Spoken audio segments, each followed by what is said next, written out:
Hi guys, my name is Katie from Queen's Podcast, the podcast where we talk about inspiring women from history. But today we're going to do something a little different. Welcome to my series I'm calling This Fucking Guy.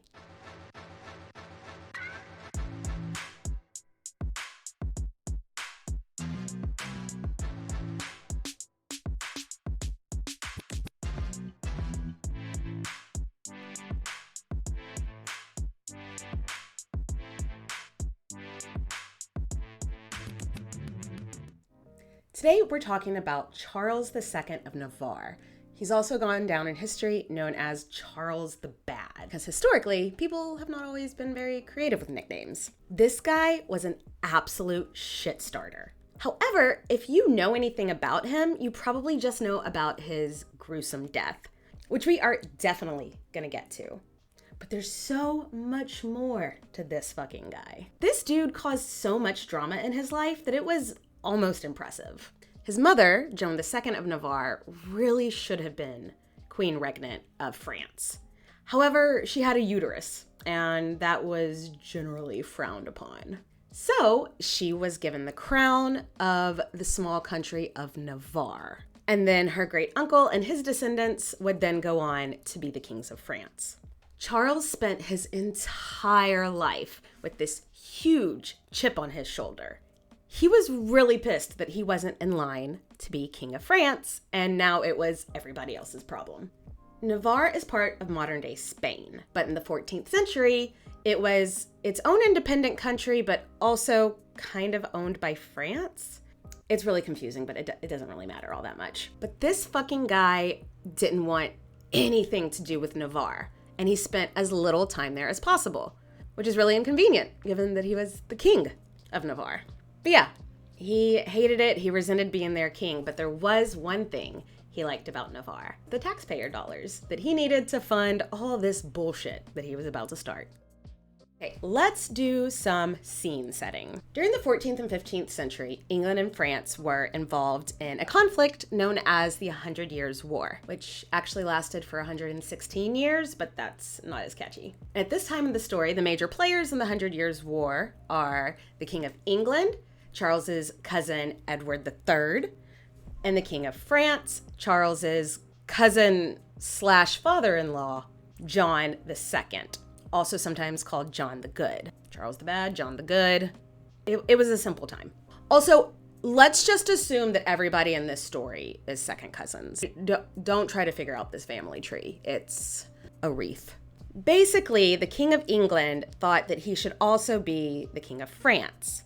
And the King of France wished the King of England would kindly just go fuck the fuck off. And that is the 100 Years' War in a nutshell. So Charles looks at the situation and goes, how can I use this to my advantage? So he sends Edward III a message over in England being like, hey, we both hate the same guy. You want to partner up?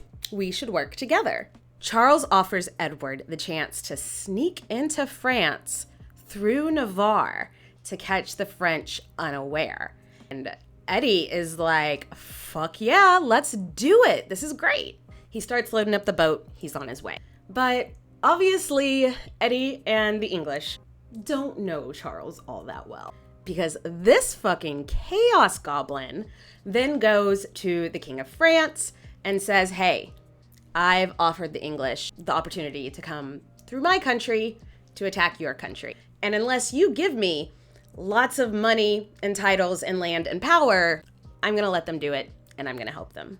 And it worked. The King of France was just like, oh my fucking God. Okay, fine. And in 1354, they sign a treaty awarding Charles land and titles and money and blah, blah, blah, blah, blah.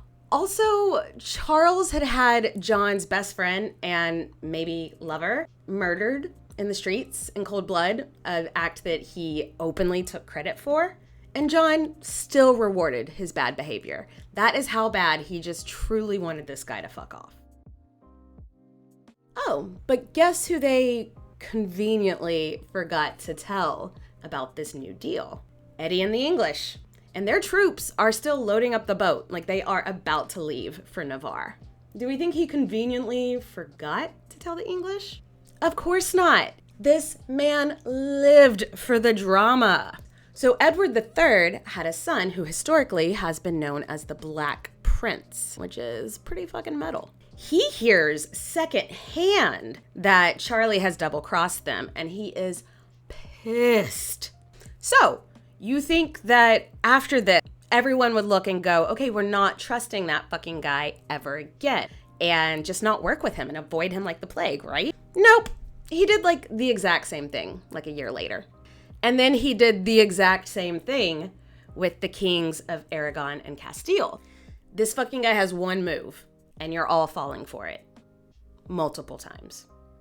Fool me once, shame on you. Charles caused so much drama for the French king that he did eventually end up in prison. But he did not let a little thing like a prison sentence stop him from the absolute chaos that he was there to cause. Now, in a bit of a twist, King John of France ends up captured by the English and taken hostage.